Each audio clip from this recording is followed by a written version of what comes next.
Welcome to Sequatchie Skies. In this episode, we'll be looking at the flying enjoyed in and around the free flight capital of the East between the July 4th and Labor Day weekends of 2025. It's part 2 of the Sequatchie Skies Summer Summary. After a solid week or better of soarable days, pilots waited more than a week for the next good one. Steve Manston and Alfred Crabtree launched from Burnsides on Tuesday, July 15th.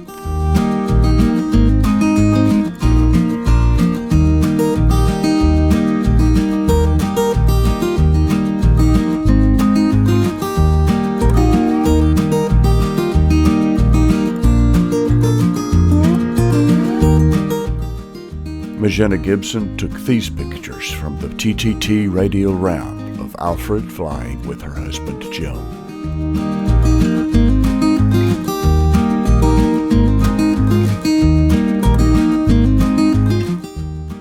This guy's got something. Lindsay Ripa Burns reported cycles blowing in about 5 to 7 miles per hour out of the west-northwest. Couple gliders out, but having trouble maintaining.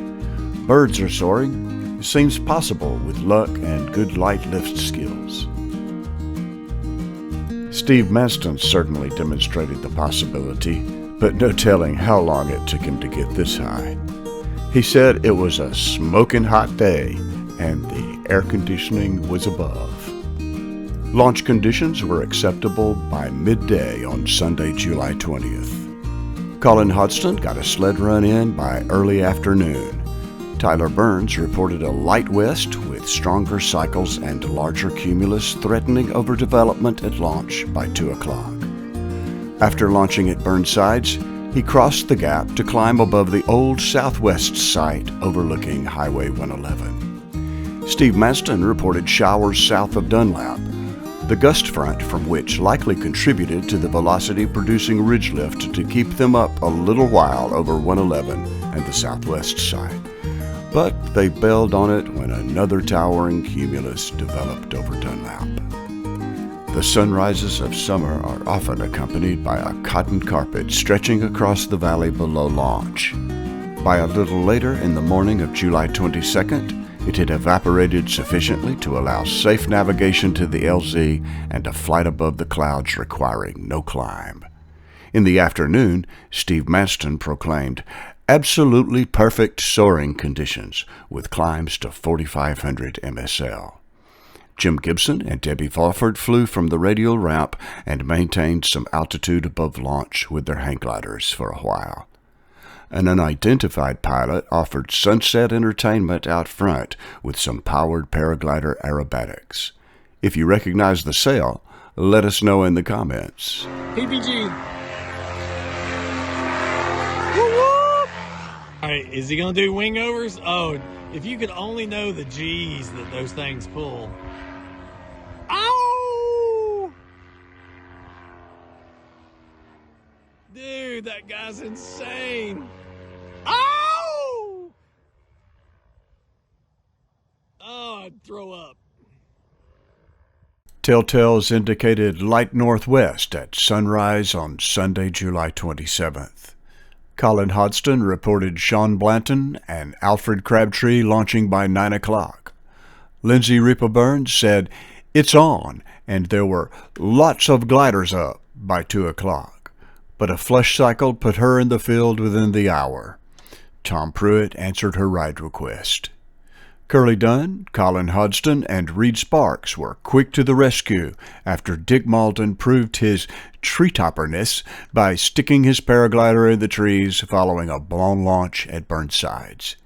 Their expert retrieval managed to safely return both pilot and wing to the launch area with no damage. Curly Dunn kept a streak alive for the next couple of days, shone here at Burnsides on Monday, July 28th. Tuesday, the 29th, dawned soarable, and it wasn't long before Burnsides was busy with morning paraglider launches.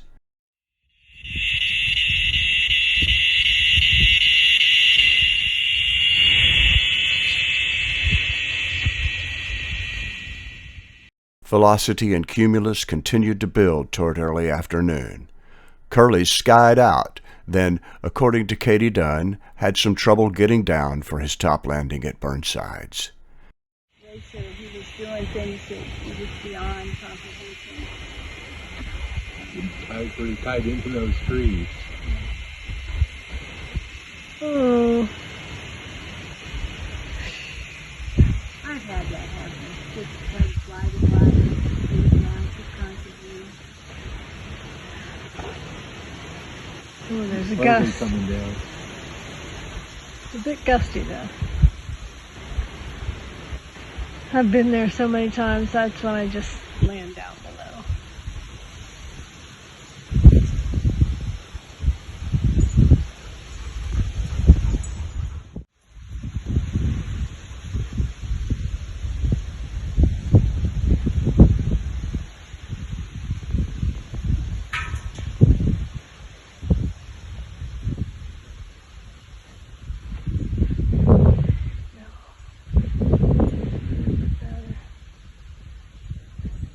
Well, we weathered that gust. Well, maybe not. There's another one. Somebody told me one time, I can't remember the number, but it was mind-blowing the pound perspective inside these things. It's in the reflex plane.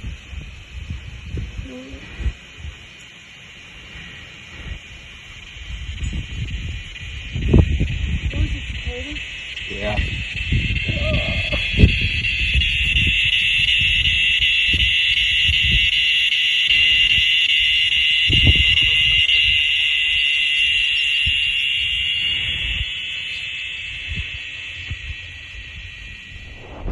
As the sun declined in late afternoon, the threat of overdevelopment dissipated, while the northwesterly direction smoothed out for a sunset wonder wind. Saturday, August 2nd was soarable with a nice northwest under overcast. Randy Schultz was back in town to ride the ridge lift. You'll find a link to his channel in the description below.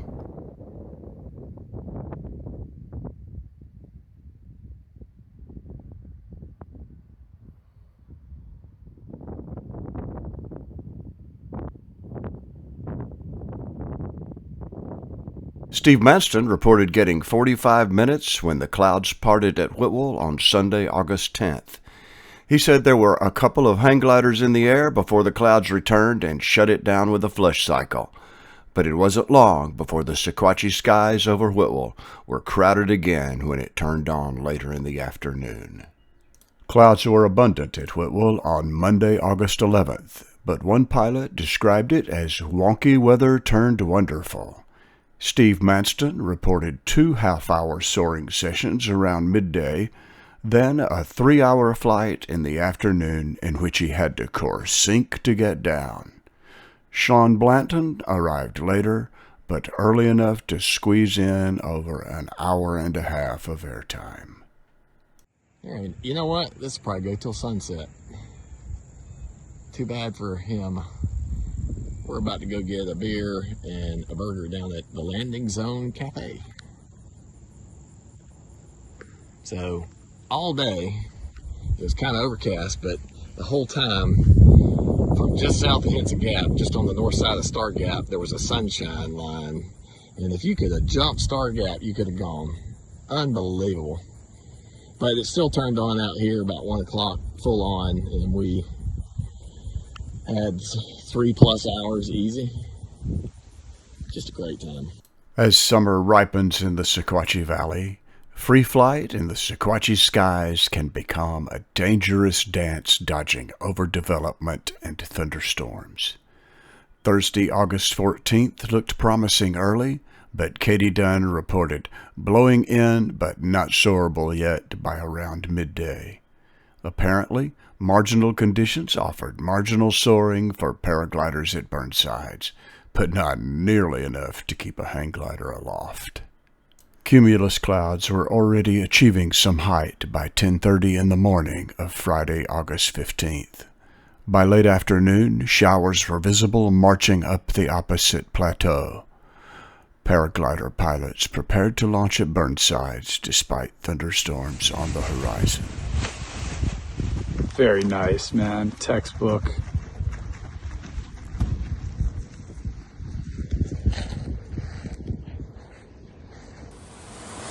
And Whitwell got a gully washer that very same day. By all indications, Saturday, August 16th looked light northerly in the morning, with clouds below suggesting enough moisture left from yesterday's thunderstorms to crank the cumulonimbus engine again later. By early afternoon, Sean Blanton reported LNV with clouds building. Katie Dunn echoed his concern for overdevelopment and reported Curly Dunn and a couple of other paraglider pilots preparing to launch. Lindsay Ripa Burns reported, "It's on now, with pilots about to launch in the mid-afternoon." But the nature of LNV is off and on. LNV, a little shaded right now. Couple people gonna try it out. Clouds have some height, but they haven't exploded yet. But they wouldn't have long to wait for that, and the scramble to get to and out of the LZ began. Colin Hodgson donated his truck for Mark Cope's retrieval after he didn't topland. Katie Dunn also assisted with pilot retrieval when the weather threatened. She reported, "Everyone's back on top just in time," and sent this video a little before 4:30. Sunday, August 17th was another of those summer mornings which offered a choice of either side of the valley for a sled run. It was blowing in light at Henson's and Whitwell. Depending on the extent of UV exposure and high wind abuse in summer thunderstorms, the new windsocks installed during early spring begin to shred in the fall. This one is starting early. David Jones reported 3 paragliders soaring Henson's by early afternoon. A few minutes later, Ryan Hoffman gave us a heads up that he'd be flying a medevac helicopter across the valley in a few minutes. Turns out he was crossing at Whitwell, but on days like this, someone could have been flying there. Sean Blanton reported from 4 to 6 hours of soarability on Monday, August 18th. He said that Curly Dunn took advantage of a great deal of that, while he got a short flight and a top landing. He complained that it was sad to see perfect weather and no pilots. There were clearly a few more than that, but it's pretty much the regular rhythm of returning weekdays and work demands, at least for those that have them, especially after a string of soarable days through the weekend. By midday on Tuesday, August 19th, Neil Brunette reported it was blowing in at Whitwell, but cumies drifting from over the back. It was also blowing in at Henson's. He got 20 minutes in scrappy lift with overdevelopment behind launch, speculating formation of a convergence wall, which tend to create towering cumulus. He was hearing thunder before long. Katie Dunn reported vultures soaring consistently in 5 to 10 under a low-cloud base at Henson's by 2 o'clock on Thursday, August 21st. The ground was still wet from passing thunderstorms, which may have impeded convection early, but helped smooth out the ridge lift later. Mike Bellows landed in the LZ by 5:30, called it a perfect day, and thanked Curly Dunn for launch assistance. Steve Maston said the lift improved enough to allow repeated top landings later.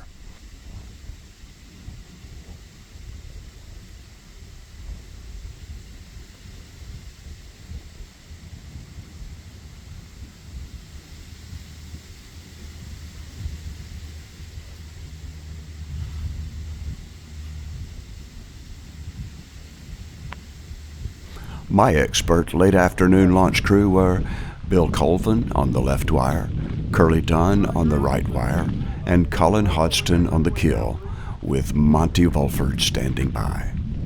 This flight was recorded with a camera under each wing for production of a multicam video available on this channel and linked in the description below. Katie said it was so good at the end of the day that she had a hard time getting down. On Sunday, August 24th, Sean Blanton reported, "It's blowing in pretty good, but does randomly die off to a sucker's wind." He took this picture of Curly Dunn waiting for a cycle. At least 3 paraglider pilots eventually climbed to cloud base. Curly Dunn landed on top and retrieved David Jones from the LZ around 3 o'clock. A couple of days at the end of the month were once again good on both sides of the valley. Steve Manston landed with another paraglider pilot at Whitwell High School by mid-afternoon on Friday, August 29th. Sean Blanton reported soaring happening and others on launch at Burnsides just before 5 o'clock. August 30th dawned clear with patchy fog below, suggesting some latent moisture for later instability. Shannon Cook reported some puffies already forming in the valley before noon. Alfred Crabtree reported gliders up at Whitwell by around 2 o'clock. Steve Manston said, "Whitwell got a haircut. Great midday flight there today and 2 toe drags on the nose." Tom Pruitt said, "It's on at Henson's, approaching mid-afternoon." From the TTT Henson Gap radial ramp, Majena Gibson shot this video of James Stennett launching at Burnsides. Yeah, it feels like it. Some people are pretty high.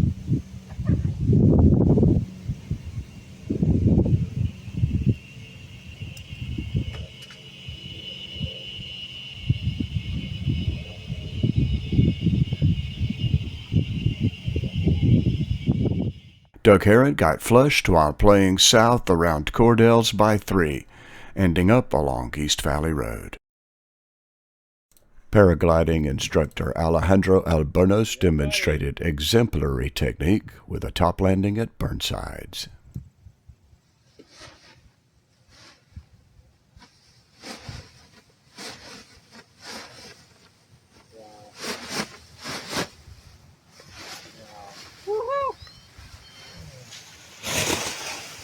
Yeah, boy. Beautiful.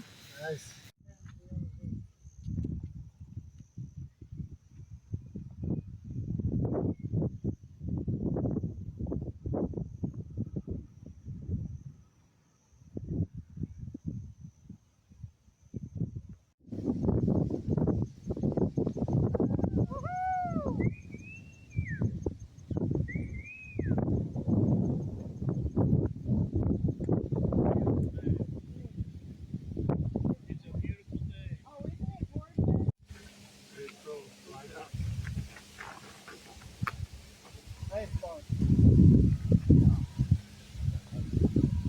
Beautiful launch. Jim Gibson showed that Burnsides works for hang gliders too.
By 5, Greg Hickman had also landed along East Valley Road between Old York Highway and Trimbles.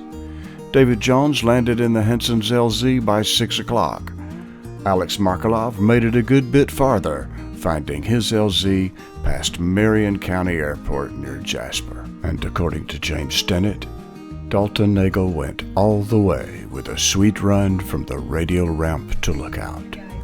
Saturday, August 30th was arguably one of the best days of the summer enjoyed by the most pilots, and made for a trifecta of soarable holiday weekends: Memorial Day, July 4th, and Labor Day.